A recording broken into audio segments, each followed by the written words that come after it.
Oh, udah ada.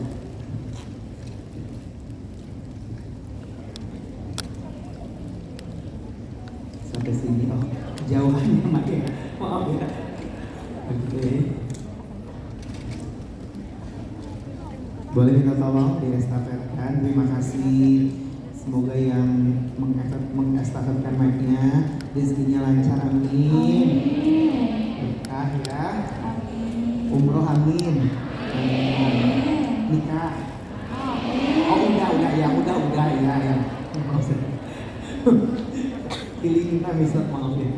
Oh silakan sudah. Namanya siapa? Kak? Iya, nama saya perkenalkan Ustaz. Assalamualaikum warahmatullahi wabarakatuh. Waalaikumsalam warahmatullahi wabarakatuh. Dengan siapa? Saya Novita. Novita. Iya. Ustaz mau bertanya. Di dalam kehidupan masyarakat pasti kita punya circle yang namanya pertemanan, yang dimana satu sisi sama yang lain itu pasti berbeda-beda. Enggak semua orang itu untuk pencapaiannya itu sama. Yang saya pengen tanyakan, jika di kehidupan kita selalu dibanding-bandingkan dengan orang lain yang jelas-jelas teman kita sendiri dan selalu disindir mengenai pencapaian yang belum kita dapatkan, apa yang harus kita lakukan Ustadz? Dan apakah kita atau saya yang tak sadar posisi di circle mereka? Terima kasih. Wassalamualaikum warahmatullahi wabarakatuh. Waalaikumsalam. Boleh berikan semangat untuk Kak Novita ya.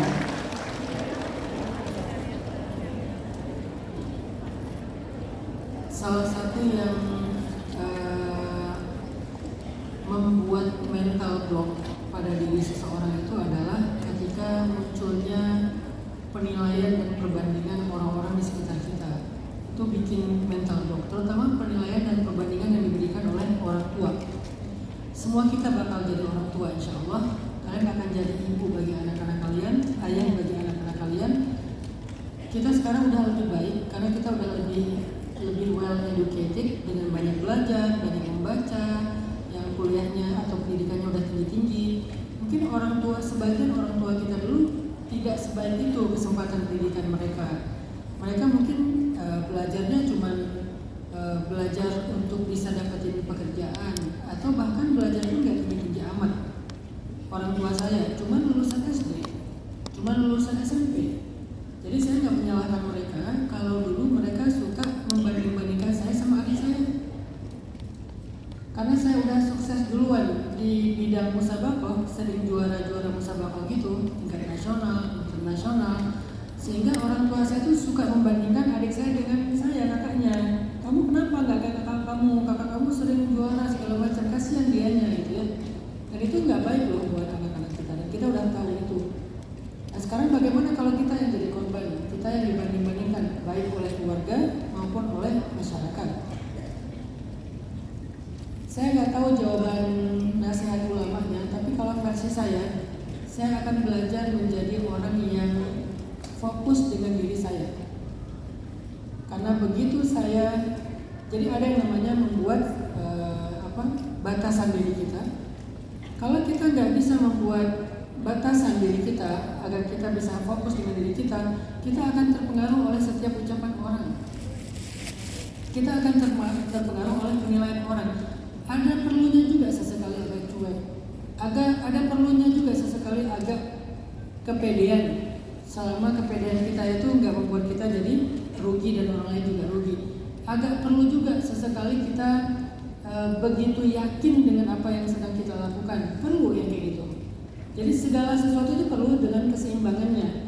Jangan sampai kita terlalu people pleasure atau terlalu responsif, terlalu open minded sampai semua yang dari luar itu kita jadikan sebagai pertimbangan utama dan kita lupa bahwa kita lebih kenal diri kita juga dibandingkan orang lain. Gak salahnya kita dengarkan nasihat orang, masukan orang, tapi kita tahu hal-hal yang detail yang mungkin dia nggak tahu. Kalau kita udah kenal diri kita, tapi kalau kita bahkan nggak kenal diri kita, wajar kalau kita akhirnya terombang-ambing di antara penilaian dan standar orang lain. Maka kuncinya di sini, kita udah tahu belum potensi kita. Saya nggak peduli ini dan itu tentang saya tahu ini potensi saya, ini justru anugerah Allah untuk saya, terserah orang mau menilai apa. Jadi sekarang saya udah ada di fase nggak insecure lagi dengan suara saya, nggak insecure lagi dengan warna kulit saya, nggak insecure lagi dengan cara dakwah saya. Ada di fase itu. Kenapa? Saya percaya dan tahu betul inilah saya, dan insya Allah ini juga sesuatu yang baik. Saya tahu betul, sehingga nggak akan mudah dipengaruhi oleh penilaian orang lain, ekspektasi orang lain.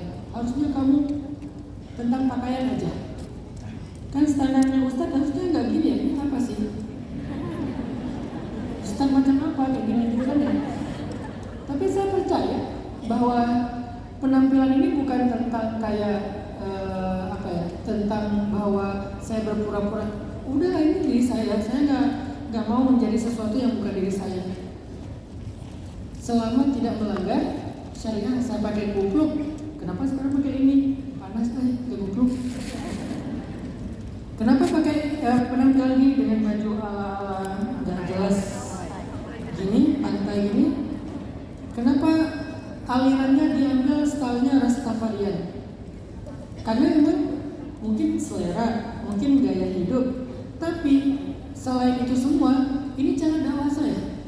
Justru saya tadi cerita nongkrong dengan orang-orang tertentu dengan mencoba untuk tidak punya gap dengan mereka, dan itu fokus dakwah saya, segmentasi dakwah saya. Ya udah, saya fokus di situ aja. Gak bisa juga kita menjadi segala hal yang diharapkan orang lain. Kita akan berdamai dengan apa yang kita nggak bisa, dan kita coba fokus dengan apa yang kita bisa. Nah, ketika kita udah mengenal diri kita, mendalami diri kita, membaca diri kita, melihat potensi-potensi diri kita, lalu kita mulai mengasah itu, mengupgrade itu, menjadikan itu sesuatu yang layak untuk kita tampilkan, maka kata-kata dan pendapat orang lain itu jadi tidak sesuatu yang mengganggu kita lagi. Hanya menjadi masukan-masukan yang positif buat kita, tapi mengganggu enggak. Maka mulailah dengan mengenal diri kita sendiri. Coba lihat ke dalam diri kita. Saya itu apa? Coba connecting the dot tentang pengalaman hidup kita. Kenapa dulu kita pernah kayak gini. Ternyata ada tujuannya loh. Itu tuh sebuah estafet takdir yang membawa kita ke sebuah tujuan yang baik. Cuman kita missing link, sehingga kita nyoba ini, ganti lagi, nyoba itu, ganti lagi. Nggak pernah nyambung satu dengan yang lain. Kenapa saya punya sekolah gratis SD dan SMA sekarang? Dan saya happy banget membuat kurikulum. Saya punya sebuah konsep kurikulum namanya Rohilah Way, yang sekarang bahkan di studi banding sama orang-orang di luar, dari Jepang, dari India, Uzbekistan, Nigeria. Kalau dalam negeri itu dari sekolah-sekolah Cina pun, anak-anak Cina yang keren-keren itu malah studi banding di tempat kita juga. Dari Bali, dari NTT, ada pendeta yang studi banding di tempat kita dan pengen mengadopsi kurikulum kita di sekolah binaan gereja. Padahal kita basicnya Islam, tapi mau dia diadopsi sama teman-teman pendeta untuk diadopsi di sekolah binaan gereja. Saya pede sekali dengan kurikulum yang saya lagi bangun, walaupun saya yakin itu belum sempurna, tapi saya percaya. Kenapa? Allah memberikan saya potensi bukan untuk ngajar, tapi memprogram pengajaran. Itulah kenapa dulu saya ngelamar kerja sebagai pengajar, ditolak sana sini, karena mungkin saya lebih cocok bukan ngajar di sekolah, tapi bikin sekolah. Gimana Ustaz sampai menyimpulkan itu? Saya baca diri saya. Salah satu ikhtiarnya dengan membaca psikologi kita kan. Ada banyak metode sekarang. Di Stephen, saya baca diri saya sebagai thinking extrovert, tukang mikir dan gak bisa diem dan gak bisa sendiri. Justru kalau bagi orang-orang extrovert kayak kita nih, sendiri itu bete banget. Harus ketemu orang, harus apa, ngobrol segala macam. Gak bisa sendiri. MBTI, saya baca diri saya sebagai orang yang perceiving, orang yang thinking juga, ada extrovert juga, ada sisi feelingnya juga. Sehingga saya membaca, oke, ini potensi saya. Termasuk saya membaca diri saya dengan metode tradisi nenek moyang, namanya weton. Saya Kemis lebih. Saya Capricorn. Saya ENFP. Saya thinking extrovert. Kadang saya kalau itu saya enggak. Weton itu yang saya nggak percaya ramal. Saya nggak percaya ramal karena percaya ramal itu ditolak soalnya 40 hari kan. Saya nggak percaya ramal, tapi saya percaya diagnosa psikologi versi tradisional, namanya weton. Itu tuh kan metode psikologi nenek moyang kita. Sekarang yang disebut MBTI, Stephen bla bla bla. Dulu kelihatan anak yang legi gini, anak yang kliwon gini, anak yang apa lagi, kan masing-masing punya karakteristik kan. Tapi ramalannya saya nggak percaya. Capricorn cocoknya sama Virgo. Benar nggak sih? Tahu kan? Nggak tahu lah bahasa lisan. Nanti bilang, wah kajian syarikat bahas zodiak. Enggak.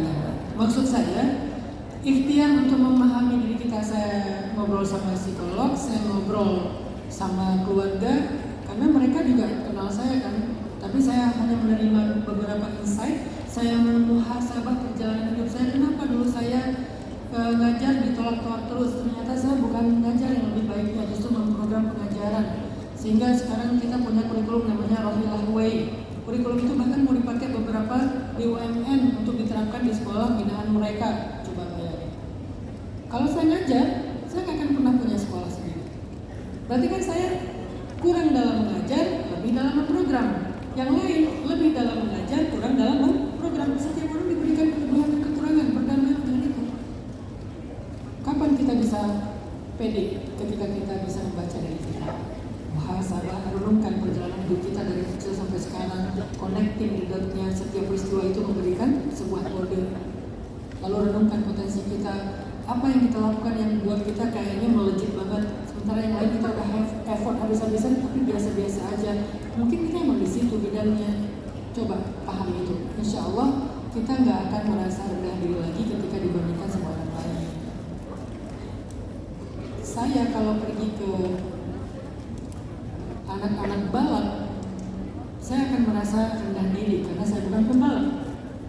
Kalau saya pergi ke lapangan badminton, saya akan merasa rendah diri karena saya bukan atlet badminton. Tapi apapun itu, saya tetap merasa punya harga diri. Kenapa? Mungkin saya bukan atlet badminton, saya bukan pembalap, tapi saya pemanah berkuda. Saya bisa memanah dan berkuda.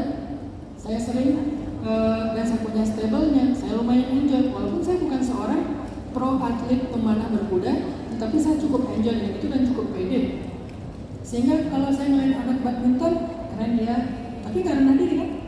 Ngeliat anak pembalap, keren dia, nggak rendah diri. Ngeliat anak skateboard, keren dia, tapi nggak rendah diri. Walaupun saya suka skateboard, tapi ya nggak se-enjoy saya memanah dan berkuda.